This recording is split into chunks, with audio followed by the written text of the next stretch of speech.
bienvenue à Radio B52, votre balado-diffusion du Québec, du Canada, numéro 1. Merci de vous abonner à notre chaîne sur YouTube, également à notre page Facebook, on part ça. On fait un podcast aujourd'hui, nouveau genre, qui devrait vous intéresser sur les bands rock. Quels sont les groupes rock qui ont été les plus sous-estimés, les plus underrated dans l'histoire du rock? On a fait beaucoup de lectures, de recherches là-dessus. On a évidemment aussi pris en considération notre propre expérience parce que, comme vous le savez, le crew ici est très, très consommateur de musique rock, de show, etc. Donc, on est dans un monde dans lequel on est confortable. Alors, c'est sûr qu'un ranking, une liste comme ça est toujours discutable. On prétend pas avoir la science infuse, mais il est certain d'une chose, les groupes qu'on va vous donner ont été sous-estimés. Le premier groupe, Deep Purple. Deep Purple était un groupe des années 70, début 80, ça s'est pas mal estompé, puis il y a eu une reprise par la suite, depuis à peu près une dizaine d'années. Deep Purple a toujours est arrivé dans le même temps que Led Zeppelin, et a toujours été un petit peu numéro 2, numéro 3, même un petit peu plus obscur. Pourquoi? Pour 2-3 raisons. Deep Purple était pas un groupe de studio. Il n'était pas un groupe vraiment là avec de la musique en canne. C'était un groupe live, un groupe qui trashait raw power, tu sais, comme on dit, là, la puissance brute. Ça, c'était avec Ian Gillan, leur chanteur. Donc, c'est un groupe qui s'est toujours mis en valeur vraiment dans des performances en public, live. Okay? Leurs disques sont bons, mais Led Zepp a été plus habile à manipuler, je dirais, les possibilités techniques de studio qui ont fait en sorte qui ont aidé certainement Led Zepp. Le drummer, en terminant, Ian Pace de Deep Purple, n'avait rien à envier à John Bonham des Led Zeppelin, okay? Parce que c'est le premier Pace qui a été le premier à faire un beat à une main, comprends-tu? Et puis, c'était un gars techniquement qui était vraiment en avance sur tout le monde. Alors, Deep Purple, je pense, numéro 1 groupe, c'est un groupe qui a eu énormément d'influence également sur un paquet d'autres groupes qui sont produits par la suite. Un autre groupe deuxième groupe qui a été très très sous-estimé, encore plus que Deep Purple, c'est Thin Lizzy. Un autre groupe des années 69, 70, 71, des années 70 là. C'est un groupe qui a été créé à Dublin en 1969. Leur leader s'appelait Phil Lynott. Okay? Ceux qui connaissent un petit peu le rock ici, là, c'était lui qui écrivait toutes les chansons, pratiquement, paroles et musique. Ce groupe-là a été probablement le plus influent groupe méconnu et sous-estimé de l'histoire du rock. Même Metallica, l'on dit, U2 a mentionné, Bruno a mentionné que U2 n'existerait pas s'il n'y avait pas eu l'influence de Thin Lizzy pour les influencer comme tel. C'est un groupe qui a eu plusieurs tubes, notamment des tunes qui s'intitulaient Whiskey in the Jar, Rocker, Jailbreak, The Boys Are Back in Town, etc. C'était vraiment, il y avait des lyriques là-dedans, des paroles qui étaient vraiment aussi intéressantes, c'était pas juste là du cri, puis c'était pas ça, là. C'était un band en terminant, tout comme Purple, qui était excellent, qui excellait live. C'est pas un groupe, pour faire de la musique en canne, là, vraiment, comme tel. Donc, numéro 2, troisièmement, King Crimson, comme vous voyez, on est dans des bands un petit peu plus lointains, là, mais King Crimson est probablement, de l'avis de plusieurs, le meilleur, ou en tout cas le deuxième meilleur après Pink Floyd, progressif, rock progressif qu'il y a eu. On les a vus, King Crimson, l'année dernière au centre Vidéotron à Québec. On était juste peut-être 4-5 000, mais c'était un show absolument incroyable, d'une qualité incroyable. L'œuvre de King Crimson est remarquable. Ça fait 50 ans que le band roule.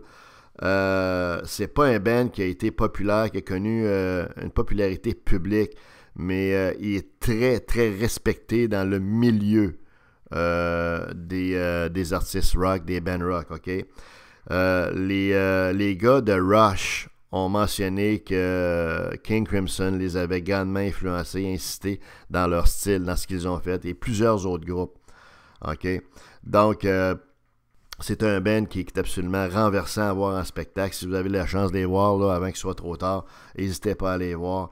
Les structures musicales sont recherchées.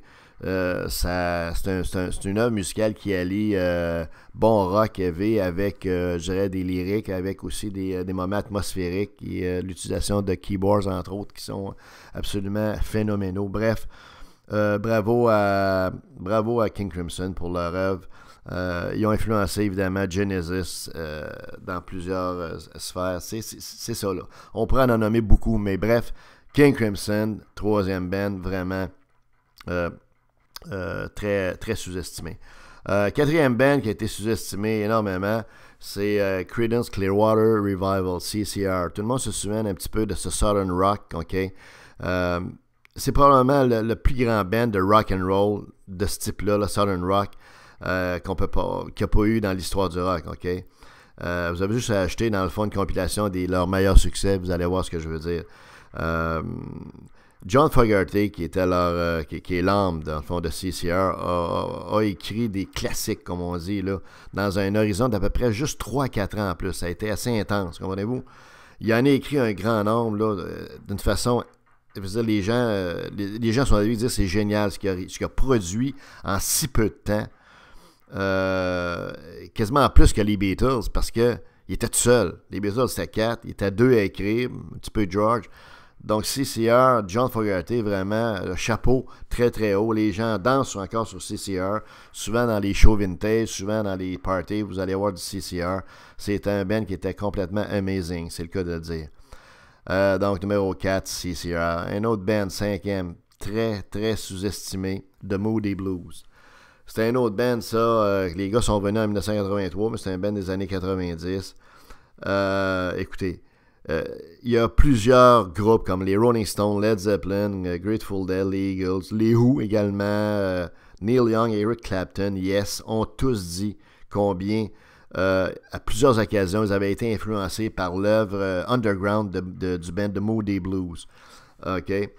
C'est probablement un band qui a eu une performance ou une popularité ingrate, très très peu publique, mais en même temps, il y avait leurs fans, il y avait leur crowd à eux autres. Okay? C'était une musique qui était atmosphérique, c'était une musique qui était capable également d'avoir des riffs de git là-dedans qui étaient sensationnels. Alors, tu sais, c'est vraiment The Moody Blues dans les pionniers du rock progressif. Bravo, bravo et re-bravo. Un autre groupe, en terminant, sixième groupe qui est à notre avis sous-estimé, c'est Rush. Rush, band canadien qui a fait dans le speed rock, dans le rock un peu plus, pas métal, mais qui s'approche qui a commencé des années 90. Avec un chanteur, Geddy Lee, qui a une voix de fille, mais qui sort vraiment, vraiment bon, vraiment bien, qui est un excellent bassman également. Le guitariste de Rush, Alex Lifeson, est à notre avis un des 20 meilleurs guitaristes rock de l'histoire du rock. OK, donc c'était des gens de talent, comprenez-vous? Ils ont commencé en 1974. Ils ont vraiment, vraiment cogné à la porte vraiment de la popularité avec leur disque 2112 et puis beaucoup de hits là-dedans. Par contre, c'est un band qui avait une popularité très relative, qui était meilleur en spectacle également, comme bien des autres. On donnerait une mention spéciale, si vous voulez bien, à un band du Canada qui s'appelle les Guess Who, qui s'est appelé ensuite par la suite Bachman Turner Overdrive. C'est définitivement le meilleur groupe rock canadien de l'histoire du rock. OK? Parmi leurs tunes qui ont vraiment été sous-estimées et qui ont en même temps été populaires quand même un peu, c'est No Time. Et puis c'était vraiment, comme on dit, il y avait un bon chanteur, une bonne cohésion de groupe. C'était vraiment, vraiment très, très bon. Aujourd'hui encore, vous allez acheter des Greatest 6 puis des compilations des Guess Who et vous allez en avoir pour notre argent. Voici pour ce qui est de notre ranking qu'on vous propose. N'hésitez pas à nous écrire des commentaires sur YouTube ou sur Facebook ou également à notre courriel radiob52@outlook.com pour nous dire si vous êtes d'accord.